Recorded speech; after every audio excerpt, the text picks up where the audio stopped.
Salutations and welcome back to the farm. Well, I have just gotten back from the workout center, from the fitness center, and I wanted to come home and have a really nice salad for lunch. And I pulled out my homemade Italian dressing out of the fridge, and I don't have much left. So I had promised some of my subscribers and some of my friends over on Facebook that the next time I put together a batch of my homemade Italian dressing, which is diabetic friendly, so much better for you than anything you're going to be able to find on the shelf, I promised I would bring everybody into the kitchen and show you how I make this. So this is just going to be thrown together really quick. You don't need a bunch of equipment. The ingredients are nice and clean and healthy, and really all you need is a measuring cup, your measuring spoons, and I got this really nice little shaker. It's got the little ball in it that mixes up your ingredients. I got this at the thrift store for $1. So find something like that. You don't need to have immersion blenders and all that stuff. Just a little shaker and a measuring cup and your spoons. Taking your shaker container, you don't need anything else. You don't need to mix it in something and then pour it in something else. I'm just gonna take the lid off here, and I've got my little shaker ball in there. Can you see that? Let me show you what the little shaker ball looks like. Okay, so here's one of the little shaker balls that I was able to get at a thrift store. This came with one of the containers, again for 25 cents. And then in here, let me dig this one out with a fork and show you. It's just a little metal, little shaker ball. Look, it still has all of that olive oil in there and some of my ingredients. So it's just a little metal shaker ball. Okay, let's get started. I'm gonna set this aside here. And I'm not gonna do this all fancy. I'm not gonna put everything in the cute little cups ahead of time. We're not gonna be Instagram and Pinterest ready for this. We're just gonna throw it together real homemade style, the way it should be, right? So we're gonna start with olive oil. Don't get chintzy on your olive oil. Get a really good cold pressed olive oil. Now, for this recipe, you're gonna want that robust flavor. Don't get the light. Don't get something that's a mild flavor. You want something that has rich taste, is what this one says. This is the one I get. And yes, it's pricey, but it is so worth it. We're gonna fill our 1 cup measuring cup to the 3/4 of a cup line. There we go. It doesn't have to be absolutely exact, but 3/4 of a cup. Now don't pour this into your shaker yet. No, because we're gonna take a very good quality red wine vinegar. And when I say good quality, this is the one I get. What is this called? Pompeian. I get this one. Now I have picked up some of the store brand red wine vinegars, but they're very, very vinegary. There's something about the taste. This has a milder flavor and it's so good in your salad dressings. I love this one. They're not paying me to say that, but I'm gonna promote them because they're good. And you're just gonna pour this into your olive oil up to the 1 cup line. It's so simple. 3/4 of a cup of the oil, 1/4 cup of the red wine vinegar. So it's gonna go right up there to the 1 cup line. Don't pour it into your shaker yet, because now we're gonna add some lemon juice. You don't have to worry about whether you're gonna have real lemons, just grab one of these. And the recipe, by the way, I just write it down. I wrote my recipe down and I keep it on the fridge because I make this so often and I refer to it every few days. So your lemon juice, 1 tablespoon. And I don't do a full tablespoon. I get pretty darn close. But I feel that sometimes it's just a little bit too much at one. So just a scant under 1 tablespoon of the lemon juice. All right, now you want a really nice stone ground Dijon mustard. This is just the store brand. This one, it doesn't matter whether you get a good one or store bought, or store brand. But just 1 tablespoon, and I just kind of squeeze it and I kind of look at it, just about that much, 1 tablespoon. And I just kind of set that in there for a second while I put the lid back on. And I do that because the oil and the vinegar just kind of help coat my spoon and get the mustard off of there. And now I'm going to pour it, all of this lovely mixture, into my shaker. Get every last little drop if you can. And that's it for your measuring cup. You're done with the measuring cup. How simple was that? Now we've got this in our shaker. We're going to add all of our spices and our herbs, and that's what's really going to bring our Italian dressing all together. Now, one thing I want to mention about the olive oil is when you go to the store and you pick up a bottle of your Italian dressing, look at the ingredients. Right off the top, it's either going to have canola oil or soy, safflower oil, sunflower oil, and lately there have been a lot of reports that the seed oils are not good for you. They cause inflammation in your body. And that's because those oils have been heated and processed so much, they're really not good for you like they used to tell us they were. Get the cold pressed olive oil, so much better for you. The only two oils we have in our household now is avocado oil and the olive oil. All of the other ones I have eliminated out of the household as much as I can. So let's add what we're going to put here now into our delicious Italian dressing. Going off of my little list here, we want 1 teaspoon of dried basil. This is so easy, you guys. Now you can double this recipe if you have a larger shaker. And it doesn't have to be exact, just measure it and drop it in there. So there's 1 teaspoon of dried basil. 1 teaspoon of parsley. I have it right out of the container here. Like I said, this is not going to be Instagram pretty. There we go, 1 teaspoon of parsley, dried.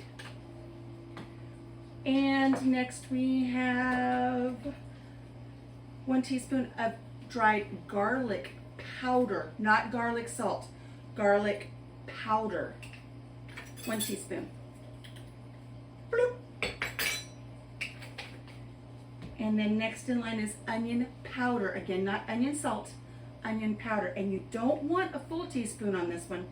This one for the onion powder is half a teaspoon. There we go. Drop that in there. Next, we want some dried oregano.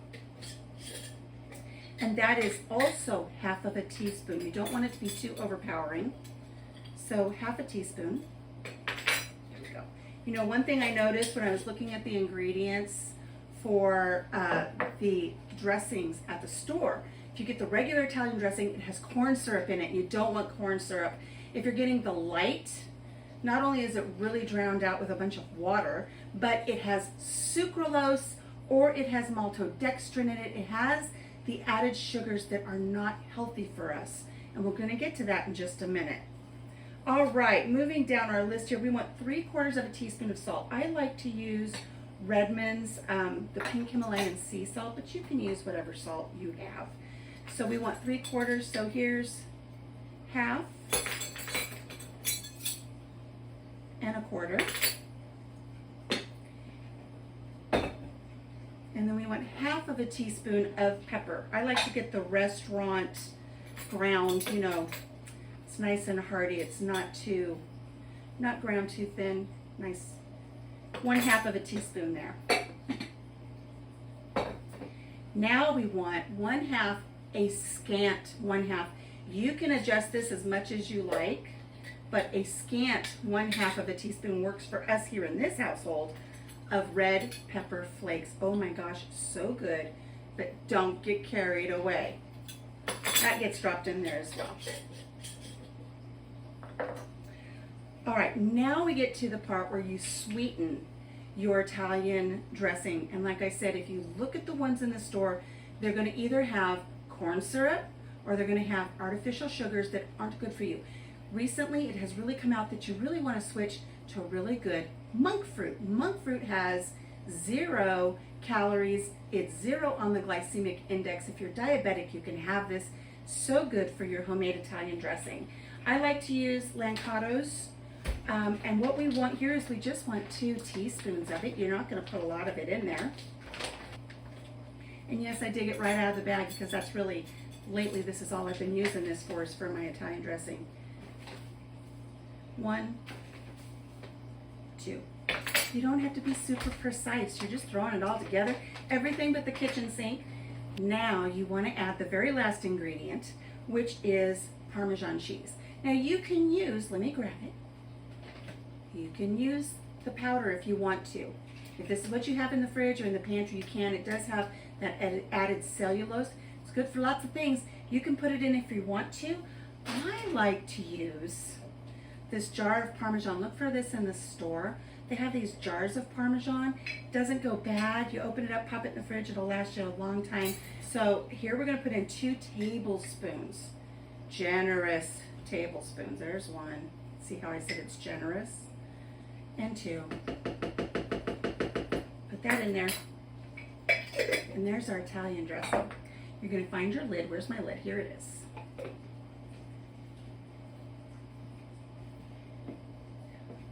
And just give this bad boy a shake. Oh, it is so good. And there's your homemade Italian dressing. Great for diabetics. Great if you're looking to eliminate the seed oils and the corn syrup and the corn and canola and safflower oils out of your diet. This is so good. Once you mix it up, pop it in the fridge. Let it sit for about a half an hour for all of those flavors to marry together. And then when you want to have your salad, you are going to want to take it out about a half an hour before you're going to have your meal, because you have to let this become at room temperature almost, so that the oils aren't solidified again. So that is my homemade Italian dressing. Now, I do want to mention you can make a creamy Italian dressing with this. The only thing you need to do different is when you add your olive oil to your measuring cup, then before you put the red wine vinegar in, go to the fridge and just grab a nice big fat heaping spoonful of Greek yogurt. Unflavored, don't use the vanilla, just the good Greek yogurt, and plop that into your olive oil. Get your immersion blender and blend that baby up, emulsify that, get that yogurt and the oil all blended together. Then you can add your other ingredients. If you don't do it before, if you just do your oil and your vinegar and then you put your yogurt in, it's going to curdle, and it's not going to look pretty. It'll still taste good, but it's just not going to look pretty. So mix those up and then just keep piling everything in. I will add the recipe in the comments section, or well, I'll put it in the description box below. But let me know what you think of this recipe. Give it a try. I promise you're going to love it. You will not go back to store-bought. I'm telling you. I have not bought store-bought Italian dressing ever since I started making this, and hubby loves it. He loves this one, and he loves the creamy one as well. So much healthier for you. It's great if you're on a weight loss plan or if you're a diabetic. Now keep in mind that olive oil has a lot of calories in it. But if this has so much flavor, you really just need a nice little splash. You don't have to drown your salad in it. It is so good. Oh, I love it. Let me know what you think about my recipe down in the comments below. If you haven't subscribed already, please make sure you subscribe. Give me a thumbs up. Hit the like button and the notification bell so you know when I put any videos out.